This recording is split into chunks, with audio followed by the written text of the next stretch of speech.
మనం లాంటి వాళ్ళం మాట్లాడింది ఆమె దాంట్లో నెగిటివ్ పాయింట్స్ కింద పెట్టింది. తెలంగాణ ఉద్యమకారులని గతంలో పట్టించుకోలే, ఇప్పుడు కూడా పట్టించుకోలే అని ఒక పాయింట్. బీసీ 42% రిజర్వేషన్ మీద మీరు అసలు మాట్లాడలేదు, ఎస్సీ వర్గీకరణ మీద మీరు మాట్లాడలేదు, వక్ఫ్ బిల్ మీద మాట్లాడలేదు. అంటే అన్ని వర్గాలకి మీరు దూరం జరుగుతున్నారు అన్న ఒక కోణం ఆ నెగిటివ్ పాయింట్స్ లో కనిపించింది.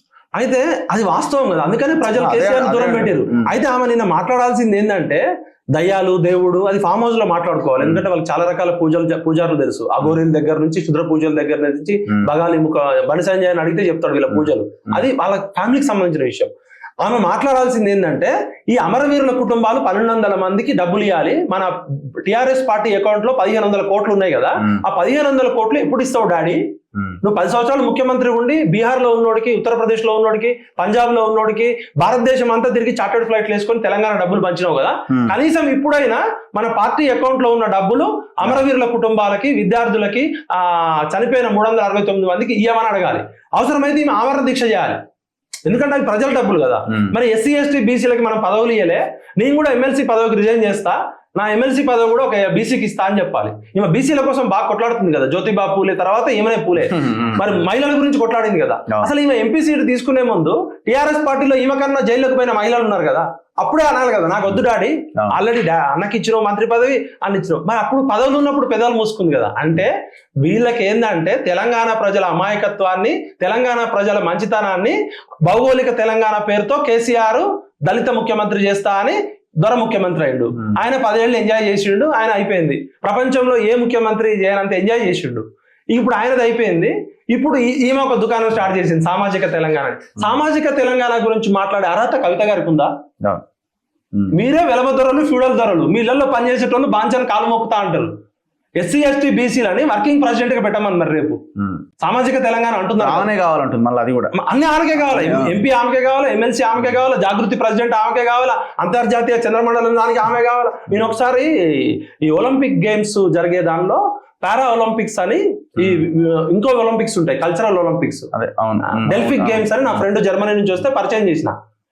డెల్ఫిక్ గేమ్స్ అనేది ప్రపంచవ్యాప్తంగా ఒలింపిక్ గేమ్స్ తర్వాత ఇంటర్నేషనల్ కల్చరల్ ఒలింపిక్స్.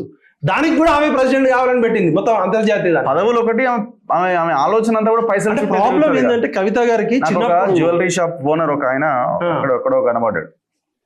ఏదో ఒక ఇంటర్వ్యూకి పోతే పరిచయం చేసుకున్నాడు. సో బ్రాండ్ అది రీసెంట్ గా ఒక హీరో కూతురు బ్రాండ్ అంబాసిడర్ గా ఉన్న జ్యువెలరీ షాప్, అది మహేష్ బాబు గారు సంథింగ్ ఏదో. అయితే ఆయన పక్కన ఒక ఆయన చెప్తున్నాడు అనమాట, ఈమె అన్ని గోల్డ్ చూసినట్టు, ఇది ఆయన ఎక్స్ప్లెయిన్ చేస్తున్నట, మేడం ఇది ఇట్లా, ఈ డైమండ్ ఇది అని 25 లక్షలకు సంబంధించిన ఒక డైమండ్ దార్ సంథింగ్ ది తీసుకొని వెళ్ళిపోయినారు. మనోడేమో కొంటాడు అనుకుంటున్నారు, పెద్దామే కదా, కేసీఆర్ కూతురు కదా, పైసలు బాగున్నాయి కదా, ఏమన్నా షాపింగ్ చేస్తుందేమో. అంటే మొబైల్ షాప్ పోయినా ఐఫోన్ ఖతం చేస్తాయి. ముఖ్యమంత్రుల కూతురులు వీళ్ళు ఏమనుకుంటారు అంటే ఈ రాజ్యము మా నాన్న రాజు, మాకు ఏది నచ్చితే అది తీసుకోవచ్చు అనే మెంటాలిటీ ఉంటది.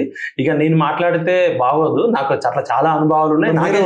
తెలంగాణ టుడే పేపర్ అప్పుడు కూడా మేము కలిసి పనిచేసినారు కదా. అంటే ఒక లేడీ ఒకటి, సెకండ్ ఇద్దరం కలిసి పనిచేసినప్పుడు కొన్ని మంచి చెడు ఉంటాయి, అవి చెప్పకూడదు కాబట్టి నేను చెప్పట్లే. ప్రజలకు అవసరమైన సమయంలో మాత్రం, ప్రజలకు ఈమె వల్ల నష్టం జరుగుతుంది అన్నప్పుడు మాత్రం నిజామాబాద్ జ్యువెలరీ షాపుల దగ్గర నుంచి హైదరాబాద్ లో ఏమేమి జరిగినాయి అన్ని నాకు బాధితులు అందరు తెలుసు. ఆమె కొనుక్కున్న ఇల్లు, ఆమె కొనుక్కున్న ఇంట్లో జరిగిన దానిలో మట్టి పోసింది ఎవరు? రవీంద్ర నాయక్ ఏమో కేసీఆర్ మీద మట్టి పోసిండు. ఈమె కొనుక్కున్న ఇంట్లో జరిగిన అన్యాయంలో మట్టి పోసిన లేడీ కూడా తెలుసు నాకు. అయితే నేనేమంటున్నా అంటే ఒక మనిషిలో మంచి చెడు రెండు ఉంటాయి. రాముడు ఉంటాడు, రావణాసుడు ఉంటాడు. మీ నాన్న వల్ల ఇంత అన్యాయం జరిగిందని నువ్వు ప్రెస్ మీట్ పెట్టావు కదా, ఫస్ట్ ఆ 379 మంది అమరవీరుల కుటుంబాలు ఉన్నారు కదా, దిక్కుతోచని పరిస్థితిలో ఉన్నాయి. నీ దగ్గర 100 కోట్ల 1000 కోట్ల రూపాయలు ఉన్నాయి మీ దగ్గర. ఇమీడియట్ గా రేపు పొద్దున నేను ఇస్తా అడ్రస్సులు, కవిత మంచి చెడు పక్కకు పెడదాం. మన వల్ల ఒక 1200 మంది అమరవీరుల కుటుంబాలకి కవిత దగ్గర డబ్బులు ఉన్నాయి కదా, కేసీఆర్ దగ్గర ఉన్నాయి కదా, కేటీఆర్ దగ్గర ఉన్నాయి కదా, కనీసం మీరు ఇప్పటికన్నా పట్టించుకుంటారు ఆయన. మన తెలంగాణ పిల్లల్ని చంపిన కాసు బ్రహ్మానందరెడ్డి విగ్రహం ఎట్లుంటది? నువ్వు తెలంగాణ కేసీఆర్ పెద్ద మాటలు, పీపుడు మాటలు మాట్లాడిండు కదా, 370 మంది పిల్లల్ని మిలిటరీతో చంపించిండు వాడు కాసు బ్రహ్మానందరెడ్డి అనేటోడు. వాడి విగ్రహం ఎట్లుంటది, వాడి పేరు మీద పార్క్ ఎట్లుంటది? నిజంగా నేను కూడా సిగ్గుపడుతున్నా. ఈ తెలంగాణలో మమ్మల్ని, మా నాన్నల్ని, మా పెదనాన్నల్ని ఆర్మీతో చంపించిండు. మరి మనకు తెలంగాణ సోయి ఉండాలి కదా, ఇజ్జత్ ఉండాలి కదా. కేశవరావు జాదవ్ సార్ గురించి ఎవడు మాట్లాడు? కేశవరావు జాదవ్ సార్ కన్నా పెద్దోళ్ళ ముచ్చర్ల సత్యనారాయణ గారు తెలంగాణకు బొడ్రాయి కదా, అప్పటి ప్రభుత్వం అట్లా చేసింది. మరి రేవంత్ రెడ్డి గారికి కవితకున్న సంబంధాలు ఏంది? ఈ లెటర్ వెనకాల ఏమన్నా రేవంత్ రెడ్డి గారికి ఏముంది, రాజకీయ ప్రయోజనం ఉంటది కదా. ఇప్పుడు